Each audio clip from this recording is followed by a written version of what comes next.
السلام علیکم ورحمۃ اللہ وبرکاتہ، نحمده ونصلی علی رسولہ الکریم، اما بعد فاعوذ باللہ من الشیطان الرجیم، بسم اللہ الرحمن الرحیم، رب اشرح لی صدری ویسر لی امری واحلل عقدۃ من لسانی یفقہوا قولی، وما من دابۃ فی الارض الا علی اللہ رزقها وَيَعْلَمُ مُسْتَقَرَّهَا وَمُسْتَوْدَعَهَا كُلٌّ فِي كِتَابٍ مُبِينٍ۔ اور زمین میں چلنے والا کوئی جاندار ایسا نہیں مگر اللہ ہی کے اوپر اس کا رزق ہے، اور وہ اس کے ٹھہرنے کی جگہ اور اس کے سونپے جانے کی جگہ کو جانتا ہے۔ سب کچھ ایک واضح کتاب میں درج ہے۔ تو ہر جاندار کا رزق اللہ کے ذمہ ہے۔ آج ہم اس موضوع پر گفتگو کریں گے۔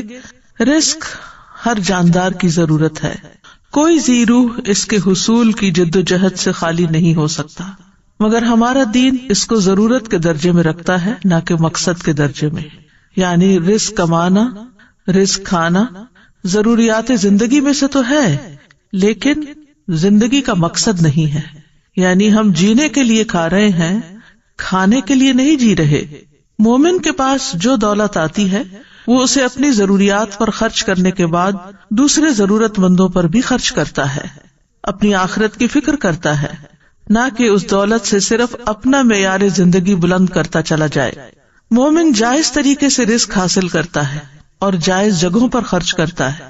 مومن اللہ کا رزق کھا کر اللہ ہی کو یاد کرتا ہے، اس کا شکر ادا کرتا ہے۔ لیکن یہ یاد رہے کہ دنیاوی رزق انسان کی مادی ضروریات کو پورا کرتا ہے، مگر اس کی روحانی ضروریات کے لیے جو رزق اللہ نے دے رکھا ہے اس کے لیے اللہ ہی کی طرف رجوع کرنا ہوتا ہے۔ لہذا بندہ مومن اپنا سارا وقت صرف مال کمانے میں ہی نہیں لگا دیتا، بلکہ اللہ کی عبادت کے لیے بھی وقت نکالتا ہے، اس عبادت کے طریقوں کو سیکھنے کے لیے، علم حاصل کرنے کے لیے بھی وقت نکالتا ہے، اور یوں وہ رزق کے معاملے میں قناعت اختیار کرتا ہے، اور یہی ذریعہ ہے اطمینان پانے کا، کیونکہ اسے یقین ہوتا ہے کہ ہر جاندار کا رزق اللہ کے ذمہ ہے۔ وما من دابۃ، اور نہیں کوئی بھی جاندار۔ دابہ دبیب سے ہے، ہر اس جاندار کو کہتے ہیں جو سطح زمین پر چلتا اور رینگتا ہے۔ تو روئے زمین پہ چلنے والا ہر جاندار یعنی ذی روح، خواہ انسان ہو یا حیوان ہو، خشکی کا جانور ہو یا پانی کا جانور ہو، اس کی خوراک اور اس کا رزق اللہ تعالیٰ کے ذمہ ہے۔ اس پلانٹ پر جتنے بھی جاندار ہیں ان سب کو وہی کھلاتا پلاتا ہے، ان کی ساری ضروریات وہی پوری کرتا ہے۔ یعنی اس نے اپنی تمام مخلوقات کے رزق کی ذمہ داری لے رکھی ہے۔ بولنے والی مخلوق، بے زبان مخلوق، یاد رکھنے والی، غافل، سوال کرنے والی، خاموش رہنے والی، اطاعت گزار، فرما بردار اور نافرمان اور اس کا انکار کرنے والے، وہ سب کو ہی رزق دیتا ہے۔ زمین پہ بکھری ہوئی جتنی بھی مخلوق ہے، زمین میں بسیرا کرنے والی جتنی بھی مخلوق ہے، آسمان کے کناروں پہ محو پرواز جو بھی مخلوق ہے، سمندر کی گہرائیوں میں تیرنے والی جو بھی مخلوق ہے، ان سب کی تعداد کو بھی وہی جانتا ہے، ان کی اقسام اور ضروریات کو جانتا ہے، اور انہیں ہر لمحے رزق پہنچا رہا ہے۔ سورۃ العنکبوت آیت 60 میں اللہ تعالیٰ فرماتے ہیں وَكَأَيٍّ مِّن دَابَّةٍ لَا تَحْمِلُ رِزْقَهَا اللَّهُ يَرْزُقُهَا وَإِيَّاكُمْ وَهُوَ السَّمِيعُ الْعَلِيمُ، اور کتنے ہی چلنے والے جاندار ہیں جو اپنا رزق اٹھائے نہیں پھرتے، یعنی اپنی کمر پہ لاد کے نہیں پھر رہے، بلکہ ایک وقت کا کھاتے ہیں اور پھر اگلے وقت کے لیے پھر تلاش میں نکل پڑتے ہیں۔ اللہ انہیں رزق دیتا ہے اور تمہیں بھی، اور وہی سب کچھ سننے والا اور سب کچھ خوب جاننے والا ہے۔ پرندوں کو رزق دینے والا بھی اللہ ہے۔ عمر بن خطاب سے روایت ہے، کہتے ہیں کہ رسول اللہ صلی اللہ علیہ وسلم نے فرمایا، اگر تم اللہ پر اس طرح توکل کرو جس طرح حق ہے توکل کرنے کا، تو وہ تمہیں اسی طرح روزی دے جیسے وہ پرندوں کو دیتا ہے۔ صبح کو وہ بھوکے اٹھتے ہیں اور شام کو پیٹ بھرے ہوئے آتے ہیں، لیکن وہ سارا دن رزق تلاش کرتے ہیں، یعنی ان کے گھونسلے تک نہیں پہنچتا بلکہ وہ اس کے لیے کوشش اور محنت کرتے ہیں۔ جانوروں کے رزق کا بھی مالک اللہ ہے۔ اس سلسلے میں مسند احمد میں ایک روایت آتی ہے، ابو سعید خدری سے مروی ہے، وہ کہتے ہیں کہ ایک بھیڑیے نے ایک بکری پر حملہ کیا اور اس کو پکڑ کر لے گیا. چرواہے نے اس کا تعاقب کیا اور اس سے بکری چھین لی. وہ بھیڑیا اپنے دم کے بل بیٹھ کر کہنے لگا کہ تم اللہ سے نہیں ڈرتے کہ تم نے مجھ سے میرا رزق جو اللہ نے مجھے دیا تھا چھین لیا. وہ چرواہا کہنے لگا تعجب ہے کہ ایک بھیڑیا اپنے دم پر بیٹھ کر مجھ سے انسانوں کی طرح بات کر رہا ہے. تو وہ بھیڑیا کہنے لگا میں تمہیں اس سے زیادہ تعجب کی بات نہ بتاؤں. محمد صلی اللہ علیہ وسلم یثرب میں لوگوں کو ماضی کی خبریں بتا رہے ہیں. جب وہ چرواہا اپنی بکریوں کو ہانکتا ہوا مدینہ پہنچا تو اپنی بکریوں کو کسی گوشے میں جمع کیا اور رسول اللہ صلی اللہ علیہ وسلم کی خدمت میں حاضر ہوا اور سارا واقعہ سنایا. رسول اللہ صلی اللہ علیہ وسلم کے حکم پر الصلاۃ جامعۃ کی منادی کر دی گئی، اور یہ اس وقت ہوتا تھا جب آپ سب لوگوں کو نماز کے وقت کے علاوہ اکٹھا کرنا چاہتے تھے. پھر آپ اپنے گھر سے نکلے اور چرواہے سے فرمایا کہ لوگوں کے سامنے اپنا واقعہ بیان کرو. اس نے لوگوں کے سامنے سارا واقعہ بیان کر دیا. رسول اللہ صلی اللہ علیہ وسلم نے فرمایا اس نے سچ کہا. تو یہاں پر اللہ سبحانہ تعالیٰ بندوں کو تسلی دے رہے ہیں کہ رزق کے معاملے میں زیادہ پریشان نہ ہو، کیونکہ سب کا رازق اللہ ہی ہے، وہی سب کو رزق فراہم کرتا ہے. یہ اللہ کا وعدہ ہے اور اس کی ایک سچی ضمانت ہے، اس کا فضل اور مہربانی ہے. حالانکہ اللہ کے ذمے کچھ بھی واجب نہیں ہے، لیکن اگر اللہ نے یہ وعدہ کر رکھا ہے تو پھر یہ ضرور پورا ہو کر رہے گا، کیونکہ اللہ وعدے کی خلاف ورزی نہیں کرتا. شیطان انسانوں سے فقر کا وعدہ کرتا ہے جبکہ اللہ فضل کا وعدہ کرتا ہے. سورۃ البقرہ میں آتا ہے الشیطان یعدکم الفقر ویأمرکم بالفحشاء واللہ یعدکم مغفرۃ منہ وفضلا واللہ واسع علیم. شیطان تمہیں فقر کا ڈراوا دیتا ہے اور تمہیں شرمناک بخل کا حکم دیتا ہے، اور اللہ تمہیں اپنی طرف سے بڑی بخشش اور فضل کا وعدہ دیتا ہے، اور اللہ وسعت والا سب کچھ جاننے والا ہے. ابن عباس کہتے ہیں کہ دو چیزیں اللہ کی طرف سے ہیں، دو شیطان کی طرف سے ہیں. شیطان تم سے محتاجی کا وعدہ کرتا ہے اور کہتا ہے اپنا مال خرچ نہ کرو، اسے اپنے ہی پاس روک کر رکھو کیونکہ تمہیں آئندہ اس کی ضرورت ہوگی، اور وہ تمہیں بے حیائی کا حکم بھی دیتا ہے. اور اللہ تم سے وعدہ کرتا ہے کہ وہ ان نافرمانیوں پر تمہیں معاف کر دے گا اور رزق میں اضافہ کر دے گا. اور جہاں تک لفظ رزق کا تعلق ہے تو ابن منظور لسان العرب میں کہتے ہیں رزق سے مراد ہر وہ چیز ہے جس کے ساتھ ہر زندہ مخلوق کی زندگی قائم ہوتی ہے، خواہ وہ چیز مانوی ہو یا مادی ہو. یعنی ہر زندہ مخلوق جس چیز پر انحصار کرتی ہے، جس پر اس کی زندگی کا دار و مدار ہوتا ہے، وہ اس کے لیے رزق ہے. لیکن یاد رکھیے کہ رزق صرف کھانا پینا ہی نہیں، صرف مال ہی نہیں، بلکہ ہر نعمت رزق ہے. یعنی بعض لوگ سمجھتے ہیں کہ شاید مال کا ملنا ہی رزق ہے، جبکہ ہر وہ نعمت جو اللہ نے آپ کو دی ہے وہ اللہ کا رزق ہے. اس میں مال بھی ہے، آل اولاد بھی ہے، اہل و عیال ہے، صحت، محبت، قبولیت، یہ ساری چیزیں رزق کہلاتی ہیں. یعنی یہ ساری انسان کی ضروریات ہیں اور اللہ سبحانہ تعالیٰ ان ضروریات کو پورا کرتا ہے. یعنی ہر عطا کردہ چیز جو ہے وہ اللہ کا رزق ہے. اور پھر رزق کی دو قسمیں ہیں، ایک عام رزق ہے، ایک خاص رزق ہے. عام رزق سے ہر نیک اور فاجر فائدہ اٹھاتا ہے، اس میں حیوان، انسان، جن سب شامل ہیں. یہ جسموں کا رزق ہے اور یہ رزق اللہ نے تقسیم کیا ہے اور اللہ نے ان میں سے ہر ایک کو رزق دینے کا ذمہ لیا ہے. دوسرا خاص رزق ہے، اور یہ رزق کی دوسری قسم اللہ اپنے انبیاء اور اپنے رسولوں کے ہاتھوں پر اپنے بندوں میں سے جسے چاہتا ہے یہ رزق عطا کرتا ہے، اور یہ ایمان اور توحید کا رزق ہے. یہ تو اللہ تعالیٰ اس کو عطا کرتا ہے جو اس کا حقدار ہو اور جو اللہ کا شکر گزار ہو. لیکن بہرحال اللہ بہت فضل والا، بہت زیادہ احسان کرنے والا ہے، اور رزق اس کو دیتا ہے جو اس کے اسباب کو اختیار کرتا ہے. اور سب سے عظیم اور بہترین رزق جنت ہے، جو سب سے بہتر، سب سے مکمل، سب سے افضل، سب سے عزت والا رزق اور سب سے بلند اور سب سے زیادہ قائم رہنے والا وہ رزق جو اللہ اپنے بندوں کو دے گا، وہ جو کبھی نہ ختم ہوگا، اور یہ مومنوں کے ساتھ خاص ہے. وَمَن يُؤْمِن بِاللَّهِ وَيَعْمَلْ صَالِحًا يُدْخِلْهُ جَنَّاتٍ تَجْرِي مِن تَحْتِهَا الْأَنْهَارُ خَالِدِينَ فِيهَا أَبَدًا قَدْ أَحْسَنَ اللَّهُ لَهُ رِزْقًا.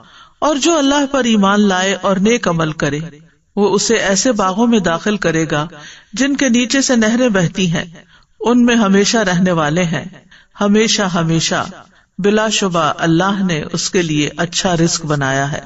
تو فرمایا وما من دابۃ الا علی اللہ رزقها ویعلم مستقرها ومستودعها، اور وہ اس کا ٹھکانہ اور اس کے سونپے جانے کی جگہ کو بھی جانتا ہے۔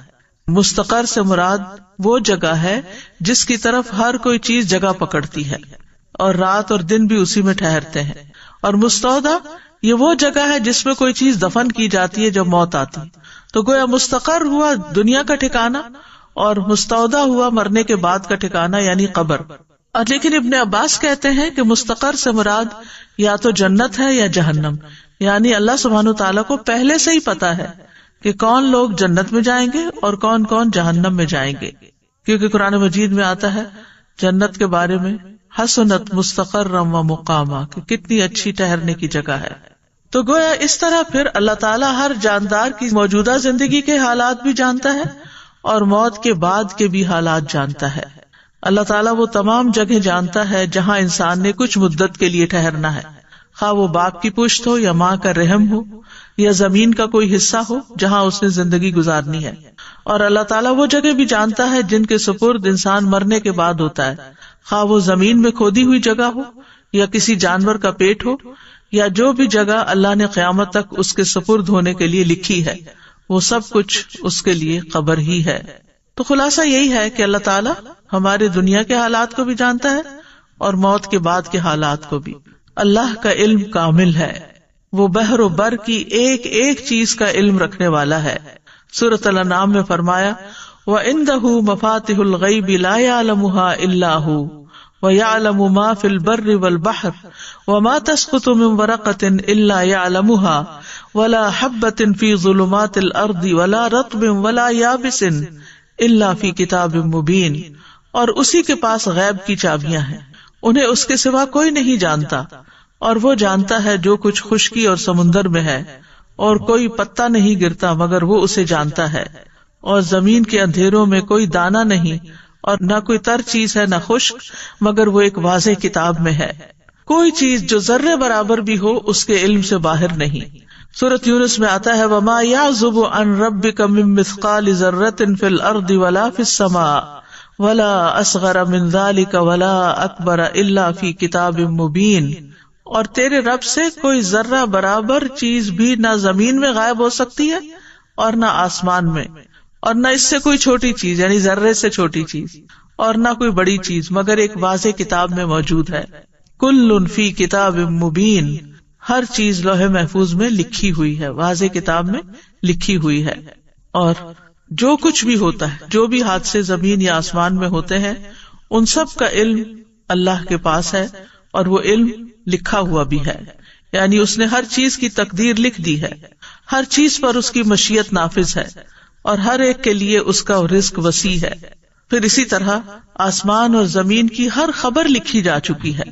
الم تعلم ان اللہ یعلم ما فی السماء والارض ان ذلک فی کتاب ان ذلک علی اللہ یسیر، کیا تم نہیں جانتے کہ اللہ وہ سب کچھ جانتا ہے جو آسمان اور زمین میں ہے، بلا شبہ یہ سب کچھ ایک کتاب یعنی لوح محفوظ میں درج ہے، اور اللہ کے لیے یہ بات بالکل آسان ہے۔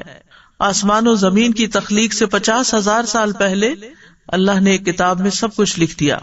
تو اس آیت سے یہ پتہ چلتا ہے کہ اللہ ہی دراصل رازق ہے، رزق کا مکمل اختیار اللہ کے پاس ہے۔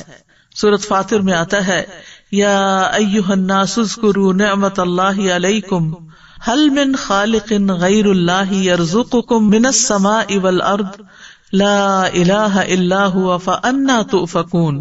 لوگو اپنے آپ پر اللہ کے احسان کو یاد رکھو، کیا اللہ کے سوا کوئی اور خالق ہے جو تمہیں آسمانوں اور زمین سے رزق دے؟ یاد رکھو اس کے سوا کوئی الہ نہیں، پھر تم کہاں سے دھوکا کھا جاتے ہو۔ تو الہ ہی میں یہ بات بھی شامل ہے کہ وہ ڈیٹی ہے، سب کا رازق ہے، سب مخلوقات کو پال رہا ہے، اور اگر رازق وہ ہے تو پھر عبادت بھی اسی کی ہونی چاہیے۔ وہ رزق کو بڑھاتا بھی ہے اور گھٹاتا بھی ہے، یہ بھی یاد رکھیے، یعنی انسان کا رزق ہمیشہ ایک جیسا نہیں رہتا۔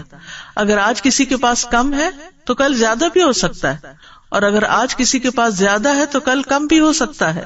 اللہ یبسط الرزق لمن یشاء ویقدر وفرحوا بالحیاۃ الدنیا وما الحیاۃ الدنیا فی الآخرۃ الا متاع. اللہ رزق فراخ کرتا ہے جس کے لیے وہ چاہتا ہے اور تنگ کر دیتا ہے، اور وہ دنیا کی زندگی پر خوش ہو گئے، حالانکہ دنیا کی زندگی آخرت کے مقابلے میں تھوڑے سامان کے سوا کچھ بھی نہیں ہے. پھر اسی طرح سورۃ الروم میں اللہ تعالیٰ فرماتے ہیں اولم یروا ان اللہ یبسط الرزق لمن یشاء ویقدر ان فی ذلک لآیات لقوم یؤمنون. اور کیا انہوں نے نہیں دیکھا کہ اللہ رزق فراخ کر دیتا ہے جس کے لیے وہ چاہتا ہے اور تنگ کر دیتا ہے، بے شک اس میں ان لوگوں کے لیے یقیناً بہت سی نشانیاں ہیں جو ایمان رکھتے ہیں. آسمان و زمین کی کنجیاں اسی کے پاس ہیں، اکثر لوگ اس کے اس اختیار سے لا علم ہیں. سورۃ سبا میں فرمایا قل ان ربی یبسط الرزق لمن یشاء ویقدر ولکن اکثر الناس لا یعلمون. کہہ دیجئے بے شک میرا رب رزق فراخ کرتا ہے جس کے لیے چاہتا ہے اور تنگ کر دیتا ہے، لیکن اکثر لوگ علم نہیں رکھتے. وہ صرف حالات کو، اسباب کو اور ظاہری چیزوں کو دیکھتے رہتے ہیں کہ اس وجہ سے، اس ریزن سے اور اس ریزن سے یہ کم ہو گیا ہے، لیکن یہ سب کچھ اللہ کے حساب میں پہلے سے ہی ہے. جب ایک بچہ پیدا ہوتا ہے تو پیدا ہونے سے پہلے جب وہ ماں کے پیٹ میں ہوتا ہے تو فرشتہ آتا ہے اور اس کا رزق لکھتا ہے، اور یہ اللہ کی طرف سے تقدیر لے کر آتا ہے کہ کس کو کتنا رزق ملے گا، اور یہ سب اللہ کا اندازہ ہے کہ کس کو کیا ملنا چاہیے. اللہ کے سوا کوئی اور انسان کے رزق کا مالک نہیں. اللہ رزق دیتا ہے، لیتا نہیں ہے. سورۃ طٰہٰ میں اللہ تعالیٰ فرماتے ہیں وَأْمُرْ أَهْلَكَ بِالصَّلَاةِ وَاصْطَبِرْ عَلَيْهَا لَا نَسْأَلُكَ رِزْقًا نَحْنُ نَرْزُقُكَ وَالْعَاقِبَةُ لِلتَّقْوَىٰ. اور اپنے گھر والوں کو نماز کا حکم دو اور اس پر خوب پابند رہو. ہم تم سے کسی رزق کا مطالبہ نہیں کرتے، ہم ہی آپ کو رزق دیتے ہیں اور اچھا انجام تقویٰ کا ہے. لیکن آپ دیکھیے کہ اس کے برعکس ہم اپنے گھر والوں کو کس چیز کا یا بچوں کو کس چیز کا حکم دیتے رہتے ہیں. وہ نماز پڑھیں یا نہ پڑھیں، نماز کی پابندی کریں یا نہ کریں، اس کا اتنا غم نہیں ہوتا جتنا اس بات کا غم کہ یہ کیا کما رہے ہیں، یہ کہاں سے کھائیں گے، یہ کیسے جیئیں گے. ضرور اس کی بھی فکر ہونی چاہیے. یہ نہیں کہا گیا کہ اسباب اختیار نہ کرو، اسباب اختیار کرنے چاہیے، لیکن اللہ سبحانہ وتعالیٰ فرماتے ہیں کہ ہم آپ سے رزق نہیں مانگتے، رزق تو اللہ کے ہاتھ میں ہے. ان اللہ هو الرزاق ذو القوۃ المتین. اور اگر وہ اپنا رزق روک لے تو کوئی دے نہیں سکتا. امن ھذا الذی یرزقکم ان امسک رزقہ بل لجوا فی عتو ونفور. یا وہ کون ہے جو تمہیں رزق دے اگر وہ اپنا رزق روک لے، بلکہ وہ سرکشی اور بدکنے پر اڑے ہوئے ہیں. تو جب انسان کو یہ یقین ہو جاتا ہے کہ رازق اللہ ہے تو پھر انسان رزق کی تنگی میں اسی کی طرف رجوع کرتا ہے. ورنہ وہ انسانوں کو یہ سمجھتا ہے کہ یہ میرے رازق ہیں تو پھر وہ ان کی چاکری پہ لگ جاتا ہے اور ان کی خوشامد پہ لگ جاتا ہے کہ شاید یہی جاب دیں گے تو جاب ہوگی، یا یہ تعاون کریں گے تو ہی رزق ملے گا، جبکہ رزق جو ہے وہ اللہ کے ذمہ ہے. اللہ تعالیٰ فرماتے قل ارأیتم ان اصبح ماؤکم غورا فمن یأتیکم بماء معین. کہہ دو کیا تم نے دیکھا اگر تمہارا پانی گہرا چلا جائے تو کون ہے جو تمہیں بہتا ہوا پانی لا کر دے. یعنی رزق کے جتنے بھی سورسز ہیں وہ اللہ کے ہاتھ میں ہیں، اور وہ بندوں کی ضرورت کے مطابق ان کو نکالتا رہتا ہے، اور پھر جس کو جیسا چاہتا ہے، جتنا چاہتا ہے رزق دیتا ہے، جس کو چاہتا ہے وافر دیتا ہے، جس پہ چاہتا ہے تنگ کر دیتا ہے. سورۃ ذاریات میں آتا ہے ان اللہ هو الرزاق ذو القوۃ المتین. بے شک اللہ ہی بے حد رزق دینے والا، طاقت والا، نہایت مضبوط ہے. اور رزق کے معاملے میں کوئی بھی اللہ کو عاجز کرنے والا نہیں. یعنی اگر اللہ تعالیٰ دینا چاہے کسی کو تو کوئی روک نہیں سکتا، اور اگر وہ روک دے تو کوئی دے نہیں سکتا. قرآن مجید میں آتا ہے ان ھذا لرزقنا ما لہ من نفاد. بلا شبہ یقیناً یہ ہمارا رزق ہے جس کے لیے کسی صورت ختم ہونا نہیں ہے. دنیا میں بھی جب تک مخلوقات زندہ ہے رزق آتا رہے گا، اور جنت میں جانے کے بعد تو جنت کا رزق کبھی ختم ہوگا ہی نہیں. رزق کے معاملے میں یہ بھی یاد رہے کہ اللہ سبحانہ تعالیٰ اپنے نافرمانوں کو بھی رزق دیتا ہے. یعنی اگرچہ تقویٰ سے اور توکل سے یعنی کہ رزق کی کنجیاں ہیں کئی ایک، لیکن جو نافرمانی کرتے ہیں دنیا کی اس محدود زندگی میں، چونکہ وہ اللہ کی مخلوق ہے، اللہ نے ان کو پیدا کیا ہے، تو اللہ تعالیٰ ان کو رزق بھی عطا کرتا ہے، ان کی نافرمانیوں کے باوجود بھی انہیں رزق دیتا ہے۔ شیطان بھی اللہ ہی سے رزق مانگتا ہے، حالانکہ وہ اللہ کا دشمن ہے، لیکن رسول اللہ صلی اللہ علیہ وسلم نے فرمایا کہ ابلیس نے کہا، اے میرے رب، تو نے اپنی ساری مخلوق کا رزق واضح کر دیا ہے، تو میرا رزق کہاں ہے؟ اللہ نے فرمایا، ہر وہ چیز جس پر میرا نام نہ لیا جائے اس رزق میں تم شامل ہو۔ پھر اسی طرح آسمان والوں کو بھی وہی رزق دیتا ہے اور زمین والوں کو بھی وہی رزق دیتا ہے۔ حاتم الاسم سے پوچھا گیا، من این تاکلو، کہاں سے تم کھاتے ہو؟ یعنی تم کوئی کام کاروبار تو نہیں کرتے، کھاتے کہاں سے ہو؟ قال من عند اللہ، کہنے لگا اللہ کے پاس سے۔ ان کو کہا گیا، کیا اللہ تعالیٰ آسمان سے تمہارے لیے دینار و درہم نازل فرمائیں گے؟ انہوں نے کہا، کیا اللہ صرف آسمان ہی میں ہے؟ یہ زمین بھی اسی کی ہے اور یہ آسمان بھی اسی کا ہے، اگر وہ میرا رزق آسمان سے نہ دے گا تو زمین سے چلا کر میرے پاس لے آئے گا۔ ہم کہتے ہیں نا تمہارا آسمان سے اترے گا، بات یہ ہے کہ وہ زمین سے بھی لے آئے گا۔ پھر انہوں نے یہ شعر پڑھے، وَكَيْفَ أَخَافُ الْفَقْرَ وَاللَّهُ رَازِقِي، میں فقر سے کیوں ڈروں جبکہ اللہ میرا رازق ہے۔ وَرَازِقُ هَذَا الْخَلْقِ فِي الْعُسْرِ وَالْيُسْرِ، تنگی اور آسانی میں اس مخلوق کا رازق وہی ہے۔ تکفل بالارزاق للخلق کلہم، اس نے ساری مخلوقات کے رزق کا ذمہ لے رکھا ہے۔ وما من دابۃ الا علی اللہ رزقها وللضب فی البیداء والحوت فی البحر، گوہ کو صحرا میں رزق دیتا ہے اور مچھلی کو سمندر میں رزق دیتا ہے۔ اور پھر ہم دیکھیں کہ ہر مخلوق کی رزق کی ضرورت مختلف ہے، انسانوں میں سے بھی مختلف علاقوں کے رہنے والے لوگ مختلف طرح کی چیزیں کھاتے ہیں، اسی طرح پانی میں رہنے والے جانوروں کا رزق اور طرح ہے، خشکی والوں کا اور طرح، پرندوں کا اور طرح ہے، جنگلی جانوروں کا اور طرح ہے۔ پھر لوگوں کے ہاں پسند ناپسند بھی ہے، پھر ان کی ٹیسٹ کا بھی فرق ہے، کوئی مرچیں کھاتا ہے کوئی نہیں کھاتا، تو اسی کے مطابق اللہ سبحانہ وتعالیٰ نے اتنی ورائٹی پیدا کر دی ہے۔ اور یہ اتنی ورائٹی پیدا کرنے کا یہ مطلب نہیں کہ ہم ہر چیز ہی کھائیں، یہ ہر چیز ہمارے لیے بنی ہے، ہر ایک کی ضرورت کے مطابق اللہ تعالیٰ نے تقسیم کر رکھا ہے۔ کچھ لوگ کچھ چیزوں کو بالکل بھی نہیں کھا سکتے، ہم کہتے ہیں الرجی ہے، ٹھیک ہے الرجی ہوتی ہے، لیکن اصل میں تو پیچھے اللہ ہی کا اذن ہوتا ہے، وہ جس کو چاہے دے اور جس سے چاہے روک دے، جس کو چاہے وہ چیز کھانے دے اور جس سے چاہے وہ نہ کھانے دے۔ اور پھر اللہ وہاں سے رزق دیتا ہے جہاں سے بندہ گمان بھی نہیں کر سکتا۔ وَيَرْزُقُهُ مِنْ حَيْثُ لَا يَحْتَسِبُ وَمَن يَتَوَكَّلْ عَلَى اللَّهِ فَهُوَ حَسْبُهُ إِنَّ اللَّهَ بَالِغُ أَمْرِهِ قَدْ جَعَلَ اللَّهُ لِكُلِّ شَيْءٍ قَدْرًا، اور اسے رزق دے گا جہاں سے وہ گمان نہیں کرتا، اور جو کوئی اللہ پر بھروسہ کرے تو وہ اسے کافی ہو جاتا ہے۔ بے شک اللہ اپنا کام پورا کر کے رہتا ہے، یقیناً اللہ نے ہر چیز کے لیے ایک اندازہ مقرر کیا۔ اصل میں ہم جلد باز ہیں، ہم چاہتے ہیں کہ ہمارا کام وقت سے پہلے ہی ہو جائے، پھر مرنے کے بعد بھی اپنے بندوں کو وہی رزق دیتا ہے، خاص طور پر شہید جو ہیں ان کو مرنے کے بعد بھی رزق ملتا ہے۔ نبی صلی اللہ علیہ وسلم نے فرمایا، جب تمہارے بھائی احد میں شہید کر دیے گئے تھے تو اللہ نے ان کی روحوں کو سبز رنگ کے پرندوں کے پیٹوں میں کر دیا، جو جنت کی نہروں پہ آتے ہیں، وہاں کے پھل کھاتے ہیں، پھر سونے کی قندیلوں میں لوٹ جاتے ہیں جو عرش کے سائے میں لٹک رہی، یعنی ان کی روحوں کو اتنے اعلیٰ مقام پہ اللہ نے رکھا ہے۔ جب انہوں نے وہاں کے کھانے پینے اور آرام اور راحت کے مزے دیکھے تو کہا، کون ہے جو ہمارا یہ پیغام ہمارے بھائیوں تک پہنچا دے کہ ہم جنت میں زندہ ہیں، ہمیں رزق دیا جاتا ہے تاکہ وہ جہاد سے بے رغبت نہ ہو جائیں اور لڑائی میں بزدلی نہ دکھائیں۔ اللہ سبحانہ تعالیٰ نے فرمایا، میں تمہارا یہ پیغام ان تک پہنچا دوں گا۔ چنانچہ اللہ نے یہ آیت نازل کی، وَلَا تَحْسَبَنَّ الَّذِينَ قُتِلُوا فِي سَبِيلِ اللَّهِ أَمْوَاتًا بَلْ أَحْيَاءٌ عِندَ رَبِّهِمْ يُرْزَقُونَ، وہ لوگ جو اللہ کی راہ میں قتل ہوئے ان کے بارے میں یہ ہرگز خیال نہ کیجیے کہ وہ مردہ ہیں، بلکہ وہ زندہ ہیں، اپنے رب کے پاس رزق دیے جاتے ہیں۔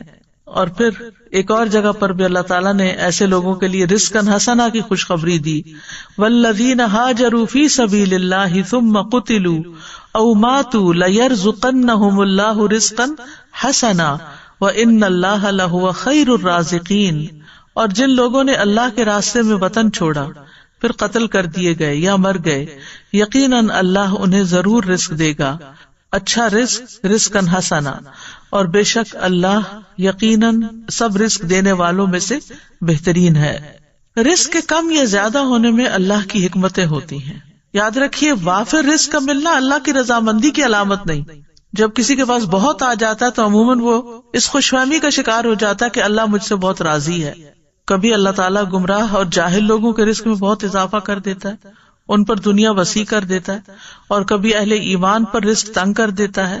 تو یہ نہیں سمجھا جانا چاہیے کہ جو کچھ ہمیں ملا ہے یہ زیادہ ملا ہے، یہ اللہ کی محبت یا چنے ہوئے ہونے کی دلیل ہے. اللہ دنیا اس کو بھی دیتا ہے جس سے وہ محبت کرتا ہے، اور اس کو بھی دیتا ہے جس سے وہ محبت نہیں کرتا، مگر ایمان صرف اس کو عطا کرتا ہے جس سے وہ محبت کرتا ہے. رزق کا گھٹنا بڑھنا جو ہے یہ اللہ کی طرف سے ایک امتحان ہے. جیسے اور بہت سی چیزوں میں امتحان ہے تو رزق کے معاملے میں بھی ایک امتحان ہے. فَأَمَّا الْإِنسَانُ إِذَا مَا ابْتَلَاهُ رَبُّهُ فَأَكْرَمَهُ وَنَعَّمَهُ فَيَقُولُ رَبِّي أَكْرَمَنِ وَأَمَّا إِذَا مَا ابْتَلَاهُ فَقَدَرَ عَلَيْهِ رِزْقَهُ فَيَقُولُ رَبِّي أَهَانَنِ. بس لیکن انسان جب اس کا رب اسے آزمائے، پھر اسے عزت بخشے اور اسے نعمت دے تو کہتا ہے میرے رب نے مجھے عزت بخشی. لیکن جب وہ اسے آزمائے پھر اس پر اس کا رزق تنگ کر دے تو کہتا ہے میرے رب نے مجھے ذلیل کر دیا. تو اللہ سبحانہ وتعالیٰ کے اس فرمان سے بالکل واضح ہو رہا ہے کہ یہ رزق کا دیا جانا اور رزق کا لیا جانا دونوں ہی امتحان ہے. پھر یہ ہے کہ کبھی رزق کی کمی خیر کا باعث بھی ہوتی ہے اور کبھی وافر رزق خیر کا باعث ہوتا ہے، کیونکہ رزق کا وافر ہونا بہرحال آزمائش تو ہے، لیکن نیک انسان کے لیے اچھا مال خوش قسمتی کی علامت ہے، کیونکہ وہ اسے اچھے کاموں میں صرف کرتا ہے اور اس سے اس کے درجات اور بلند ہوتے ہیں. مومن ایسا نہیں ہوتا کہ جب اس کو زیادہ مال ملے تو وہ صرف اپنا معیار زندگی بڑھانے کی فکر کرے، بلکہ وہ ضرورت کے بعد دوسروں کا خیال رکھتا ہے. بعض اوقات رزق کا وافر ہونا سرکشی کا باعث بھی بن جاتا ہے، اس لیے اللہ سبحانہ تعالیٰ ایک حد کے اندر ہی سب کو رزق دیتا ہے. وَلَوْ بَسَطَ اللَّهُ الرِّزْقَ لِعِبَادِهِ لَبَغَوْا فِي الْأَرْضِ وَلَكِنْ يُنَزِّلُ بِقَدَرٍ مَا يَشَاءُ إِنَّهُ بِعِبَادِهِ خَبِيرٌ بَصِيرٌ. اور اگر اللہ اپنے بندوں کے لیے رزق فراخ کر دیتا تو یقیناً وہ زمین میں سرکش ہو جاتے، لیکن وہ ایک اندازے کے ساتھ اتارتا ہے جتنا وہ چاہتا ہے. یقیناً وہ اپنے بندوں سے خوب باخبر، خوب دیکھنے والا ہے. تو فرما برداروں کے لیے وافر رزق جو ہے وہ بہترین چیز ہے. سلیمان علیہ السلام کو اللہ سبحانہ تعالیٰ نے ایسی حکومت عطا کی تھی کہ جو کسی کو عطا نہیں ہوئی. اللہ نے ان کے لیے ہواؤں کو تابع کر دیا، جہاں ان کو جانا ہوتا وہ ان کے حکم پر نرمی کے ساتھ چلتی. شیاطین ان کے لیے مسخر کر دیے جو سب معمار اور غوطہ زن تھے، اور کچھ دوسرے زنجیروں میں جکڑے ہوئے تھے. تو اللہ تعالیٰ فرماتے ہیں ھذا عطاؤنا، یہ ہماری عطا ہے. فمنن او امسک بغیر حساب، اب کسی پہ احسان کرو یا اپنے پاس رکھو، کوئی حساب بھی نہیں. پھر اسی طرح ایوب علیہ السلام جب وہ بیماری سے صحت یاب ہوئے اور غسل فرما رہے تھے کہ سونے کی ٹڈیاں آپ پر گرنے لگی. ایوب علیہ السلام انہیں اپنے کپڑے میں سمیٹنے لگے. اتنے میں ان کے رب نے انہیں پکارا، اے ایوب، کیا میں نے تمہیں اس چیز سے بے نیاز نہیں کر دیا جسے تم دیکھ رہے ہو؟ یعنی تمہارے اندر تو اس چیز کی خواہش نہیں ہے؟ ایوب علیہ السلام نے جواب دیا، جی ہاں، تیری بزرگی کی قسم، لیکن تیری برکت سے میرے لیے بے نیازی کیسے ممکن ہے؟ یعنی میں یہ برکت کے طور پر ان کو اکٹھا کر رہا ہوں، مال کی لالچ میں نہیں. کیونکہ وہ تو اللہ تعالیٰ نے گواہی دی کہ اللہ نے ان کو اس سے بے نیاز کر دیا تھا. اتنا عرصہ جب ان کی ہر چیز تباہ ہو گئی تو انہوں نے ایک دفعہ بھی شکوہ نہیں کیا. تو اللہ سبحانہ وتعالیٰ کبھی بندوں کو دے کے آزماتا ہے اور کبھی ان سے لے کے آزماتا ہے. اور آزمائش کے اعتبار سے سب سے زیادہ سخت انبیاء ہوتے ہیں، پھر علماء ہوتے ہیں، پھر عام نیک لوگ ہوتے ہیں. خود نبی صلی اللہ علیہ وسلم کا اکثر وقت فاقوں میں گزرتا تھا. نعمان رضی اللہ عنہ خطبہ دے رہے تھے اور کہنے لگے کہ عمر رضی اللہ عنہ نے اس دنیا کا ذکر کیا جو لوگوں نے حاصل کر لی. پھر فرمایا، میں نے رسول اللہ صلی اللہ علیہ وسلم کو دیکھا کہ آپ سارا دن بھوک کی وجہ سے بے قرار رہتے تھے. آپ خراب کھجور تک نہ پاتے تھے جس سے اپنا پیٹ بھر لیں. عائشہ رضی اللہ تعالیٰ عنہ فرماتی ہے کہ محمد صلی اللہ علیہ وسلم کے گھرانے نے اگر دن میں کبھی 2 مرتبہ کھانا کھایا تو اس میں ضرور ایک وقت صرف کھجوریں ہوتی تھی، یعنی انکوکڈ کھانا. اسی طرح صحابہ کرام جو تھے ان میں سے بھی بہت سے فاقے کے ساتھ ہوتے تھے. اصحاب صفہ اکثر فاقے سے رہا کرتے تھے، حتیٰ کہ بھوک سے نڈھال ہو کر بے ہوش ہو کر گر جاتے تھے تو بدوی کہتے تھے کہ یہ پاگل لوگ ہیں. رزق کے حوالے سے چند اور باتیں بھی یاد رکھنے کی ہیں. نمبر 1 یہ کہ ہر انسان کا رزق مقرر ہو چکا ہے. نبی صلی اللہ علیہ وسلم نے فرمایا، ابن آدم سے 4 چیزوں کے معاملے میں فارغ ہوا جا چکا ہے، اس کی تخلیق، اس کے اخلاق، اس کے رزق اور اس کی موت سے. پھر ماں کے پیٹ میں ہی بچے کا رزق لکھ دیا جاتا ہے. رزق سے بھاگنے والا بھی رزق پا کر ہی رہے گا. رزق کی تلاش میں نکلنا چاہیے، منع نہیں ہے. اللہ کے ذمہ رزق ہونے کا مطلب یہ نہیں کہ انسان کمائی نہ کرے یا تلاش نہ کرے. اس کا مطلب ہے کہ رزق کے تمام خزانے اللہ کے ہاتھ میں ہیں، لیکن انسان کو محنت کرنا ہوگی، اسباب اختیار کرنا ہوں گے، اور رزق کی تلاش کا بھی حکم دیا گیا ہے. فَابْتَغُوا عِندَ اللَّهِ الرِّزْقَ وَاعْبُدُوهُ. جمعے کے دن بھی جب جمعہ پڑھ لیا جائے تو کیا حکم دیا گیا؟ فَإِذَا قُضِيَتِ الصَّلَاةُ فَانتَشِرُوا فِي الْأَرْضِ وَابْتَغُوا مِن فَضْلِ اللَّهِ. کہ جب نماز ادا کی جا چکے تو زمین میں پھیل جاؤ اور اللہ کا فضل تلاش کرو. وَاذْكُرُوا اللَّهَ كَثِيرًا لَعَلَّكُمْ تُفْلِحُونَ. اور اللہ کو بہت یاد کرو تاکہ تم فلاح پاؤ. پھر زمین میں چلنے پھرنے کا حکم ہے اور رزق کھانے کا حکم ہے. فَامْشُوا فِي مَنَاكِبِهَا وَكُلُوا مِن رِّزْقِهِ وَإِلَيْهِ النُّشُورُ. کہ اس کے کندھوں پہ چلو، یعنی سفر کرو، کمائی کرو، محنت کرو، اور اس کے دیے ہوئے میں سے کھاؤ، اور اس کی طرف دوبارہ تمہیں اٹھ کے جانا ہے. رزق کی تلاش کے لیے جانا انبیاء کی سنت ہے. اسماعیل علیہ السلام کی شادی کے بعد ابراہیم علیہ السلام اپنے چھوڑے ہوئے خاندان کو دیکھنے آئے. اسماعیل علیہ السلام گھر پر نہیں تھے، دوبارہ آئے، دوبارہ بھی گھر پہ موجود نہیں تھے. آپ ان کی بیوی کے ہاں گئے، ان سے اسماعیل علیہ السلام کے بارے میں پوچھا. انہوں نے بتایا کہ ہمارے لیے روزی تلاش کرنے گئے ہیں. پھر اسی طرح صحابہ کی صفت قرآن میں بتائے گی. وَآخَرُونَ يَضْرِبُونَ فِي الْأَرْضِ يَبْتَغُونَ مِن فَضْلِ اللَّهِ. اور کچھ دوسرے زمین میں سفر کریں گے، اللہ کا فضل تلاش کریں گے. پھر اسی طرح رزق کی تلاش میں اعتدال سے کام لینا چاہیے، یعنی سارا وقت اس میں نہیں لگانا چاہیے، کیونکہ ہر ایک کو وہ ملے گا جو اس کے لیے لکھ دیا گیا ہے. یاد رکھیے، رزق کے لیے محنت کرنے، کمانے کے علاوہ کچھ اور چیزیں بھی ہیں کہ جو انسان کے رزق کو بڑھاتی ہیں، جس میں نمبر 1 ایمان اور تقوی اختیار کرنا. وَمَن يَتَّقِ اللَّهَ يَجْعَل لَّهُ مَخْرَجًا وَيَرْزُقْهُ مِنْ حَيْثُ لَا يَحْتَسِبُ. جو اللہ کا تقوی اختیار کرے گا، اللہ اس کے لیے مشکلات سے نکلنے کا راستہ بنا دے گا. اللہ اس کو وہاں سے رزق دے گا جہاں سے وہ گمان بھی نہیں رکھتا. پھر اسی طرح ایمان اور عمل صالح کرنے والے سے اللہ کا وعدہ ہے کہ اس کو رزق عطا کرے گا. ابن عباس سے اس آیت کا مطلب پوچھا گیا، من عمل صالحا من ذکر او انثى وهو مؤمن فلنحيينه حیاتا طیبہ. جو بھی نیک عمل کرے، مرد ہو یا عورت ہو، اور وہ مومن ہو، تو یقیناً ہم اسے ضرور زندگی بخشیں گے، پاکیزہ زندگی، اور یقیناً ہم انہیں ان کا اجر ضرور بدلے میں دیں گے. تو انہوں نے کہا حیات طیبہ سے مراد حلال رزق ہے، کہ ایسے لوگوں کو اللہ تعالیٰ حلال رزق عطا کرے گا. پھر یہ ہے کہ رزق کمانے کے ساتھ ساتھ عبادت کے لیے وقت نکالنا چاہیے، ورنہ فرمایا ابن آدم مجھ سے دور نہ ہو، ورنہ میں تیرے دل کو فقر سے اور تیرے ہاتھ کو شغل سے بھر دوں گا. یعنی کام کبھی ختم نہیں ہوں گے، عبادت کے لیے بھی وقت نکالو. پھر فرائض کی ادائیگی، پھر اللہ کی اطاعت کرنا. حدیث میں آتا ہے رزق کی تلاش میں میانہ روی اختیار کرو، کہیں ایسا نہ ہو کہ رزق کا مؤخر ہونا تمہیں اس بات پر اکسا دے کہ تم اللہ کی نافرمانیاں کر کے اس کی تلاش میں پڑ جاؤ. یاد رکھو جو کچھ اللہ کے پاس ہے وہ اس کی اطاعت کر کے ہی حاصل کیا جا سکتا ہے. یعنی صرف دنیا کی طرف ہی توجہ نہ ہو بلکہ اللہ کی اطاعت کو بھی نہ بھولو. یاد رکھیں شروع میں ہم نے کہا تھا نا کہ رزق سے مراد صرف کھانا پینا ہی نہیں ہے بلکہ باقی چیزیں بھی ہیں. پھر اسی طرح نیکی کے کام کرنا، شکر گزار بننا نعمتوں کو بڑھا دیتا ہے. لئن شکرتم لازیدنکم، اگر تم شکر ادا کرو گے تو میں تم کو اور ضرور زیادہ دوں گا. پھر توبہ استغفار کرنا، اس سے رزق میں اضافہ ہوتا ہے. تسبیحات سے رزق ملتا ہے.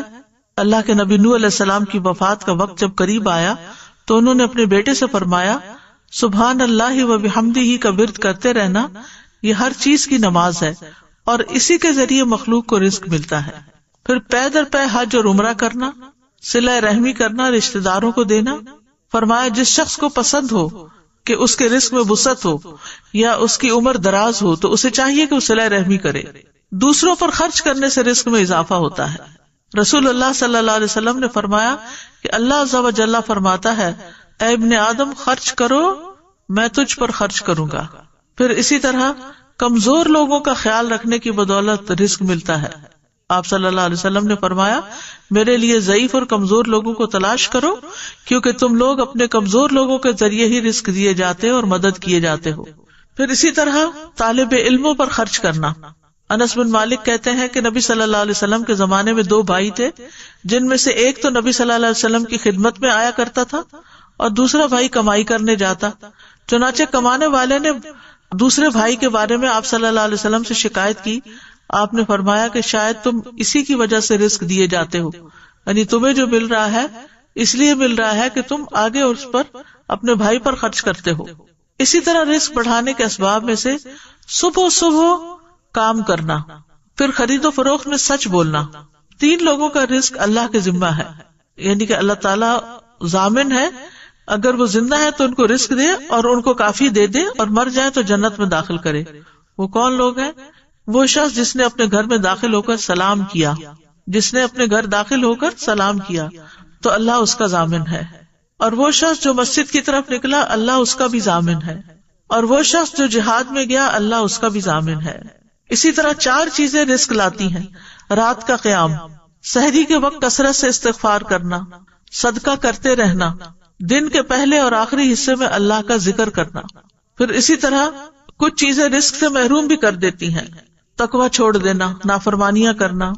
حسن بصری کہتے ہیں اللہ کی قسم باطل میں تمہارے لیے رزق ہے، لیکن تم اپنی غلطیوں اور اعمال کی وجہ سے اس سے محروم کر دیے جاتے ہو. پھر یہ کہ ناشکری رزق کی بربادی کا سبب بنتی ہے. مثلاً ناشکری کیا ہے؟ آپ کھانا دیکھیں کیا پکا ہوا ہے، جیسے عام طور پر بچے کرتے ہیں، تو یہ ناشکری ہے. ان کو بھی سمجھانا چاہیے کہ یہ شکر گزاری کے خلاف ہے. پھر اسی طرح گن گن کے نہ رکھا جائے. حضرت اسماء بنت ابی بکر کہتی ہیں کہ رسول اللہ صلی اللہ علیہ وسلم ایک مرتبہ میرے پاس سے گزرے. اس وقت میں کچھ گن رہی تھی اور اسے ناپ رہی تھی. فرمایا اے اسماء گن گن کے نہ رکھو ورنہ اللہ بھی تمہیں گن گن کر دے گا. کہتی ہیں کہ رسول اللہ صلی اللہ علیہ وسلم کے اس ارشاد کے بعد میں نے اپنے پاس سے کچھ جانے والے یا آنے والے کو شمار نہیں کیا. نہیں، کچھ میرے پاس آیا، کتنا مال آیا کتنا گیا، اس کو میں نے کبھی گنا نہیں.